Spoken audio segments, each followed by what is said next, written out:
Lately, something feels off. Headlines say inflation is falling. Central banks say prices are stabilizing. Officials talk about progress. But when people look at their daily lives, it doesn't feel better. Groceries still cost more. Rent is still high. Eating out feels like a luxury. Small purchases add up faster than they used to. There's a growing gap between what the data says and what people experience. So the question becomes obvious. If inflation is coming down, why does everything still feel so expensive?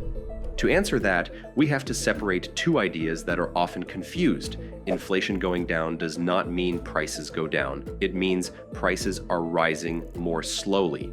Inflation measures the rate of change in prices, not the price level itself. When inflation is high, prices rise quickly. When inflation falls, prices rise more slowly, but they usually don't reverse. A price that went up 20% doesn't come down just because inflation dropped from 8% to 3%. It simply stops rising as fast. So even when inflation improves, the higher prices remain. This alone explains part of the frustration, but it doesn't explain why daily life feels structurally more expensive than before. For that, we have to look deeper. One reason prices feel stubbornly high is something economists call price stickiness. Businesses raise prices quickly when costs increase, but they're slow to lower them when costs fall. This isn't greed in a cartoon sense. It's incentives. Lowering prices is risky. Customers notice price increases immediately. They rarely notice small decreases. Once people accept a higher price, it becomes the new normal. From a business perspective, holding prices steady is often safer than cutting them and hoping volume makes up the difference. So when inflation cools, prices don't roll back. They settle higher than before.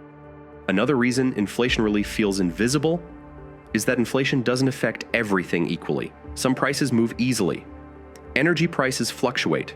Consumer electronics often get cheaper over time, but the biggest expenses in people's lives are different. Housing, healthcare, education, insurance. These costs are shaped by regulation, long-term contracts, limited supply, and institutional inertia. Once they rise, they rarely come down. So even if inflation slows overall, the things that matter most to households remain expensive. Housing is the clearest example. During periods of low interest rates and easy credit, rents and home prices surged. When borrowing is cheap, asset prices rise. Even when interest rates increase later, the higher prices don't disappear. Sellers anchor to previous values. Land is limited. Construction is slow, so rents stay elevated and ownership remains out of reach. When the largest monthly expense stays high, everything else feels expensive by comparison. There's also a timing problem. Prices adjust quickly, wages adjust slowly. When inflation rises, prices often move first. Wages follow later, and if they follow at all. When inflation falls, prices stay where they are. Wages don't suddenly catch up. This creates a lasting mismatch. Even if inflation returns to normal, the damage to purchasing power has already happened. People aren't imagining it. Their money simply buys less than it used to. Another factor is shrinkflation. Instead of raising prices directly, companies reduce quantity or quality. Packages get smaller. Services include less. Features quietly disappear. The price stays the same, but the value doesn't. This makes inflation feel constant. Even when headline numbers improve, once a product shrinks or a service is stripped down, it rarely goes back. The higher price per unit becomes permanent. There's also the issue of market concentration. In many industries, fewer companies control larger shares of the market. When competition is weak, prices don't need to fall to attract customers. Firms gain pricing power, not through coordination, but through limited alternatives. In these environments, slowing inflation doesn't force prices down. It simply removes pressure for further increases. Expectations matter. When people expect prices to keep rising, they change their behavior. They buy sooner. They accept higher prices. They stop waiting for discounts. Businesses notice this. And once higher prices become psychologically accepted, they stick. Even after inflation cools, those expectations remain embedded.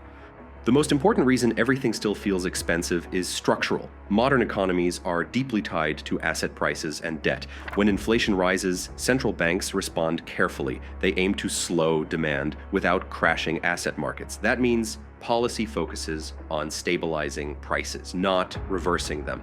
From a policy perspective, falling prices are dangerous. Deflation can freeze spending, raise real debt burdens, and trigger recessions. So policymakers prefer prices that rise slowly over prices that fall, even if that means households permanently absorb higher costs. This creates a strange outcome. Inflation coming down doesn't feel like relief. It feels like being stuck at a higher baseline. People aren't getting poorer because inflation is high right now. They're getting poorer because prices already rose and incomes didn't fully adjust. The damage lingers. This also explains why official statistics feel disconnected from reality. Inflation averages across categories, but people don't live in averages. They live in rent, food, insurance, utilities, and childcare. The data can be accurate and still feel wrong. Over time, this gap creates frustration. People feel gaslit by positive economic news. They aren't. They're experiencing the difference between macroeconomic stability and household affordability. The system can be working while life feels harder. Inflation falling is a technical achievement. Affordability is a lived experience. Once prices reset higher, the system rarely pushes them back down. It simply slows the climb.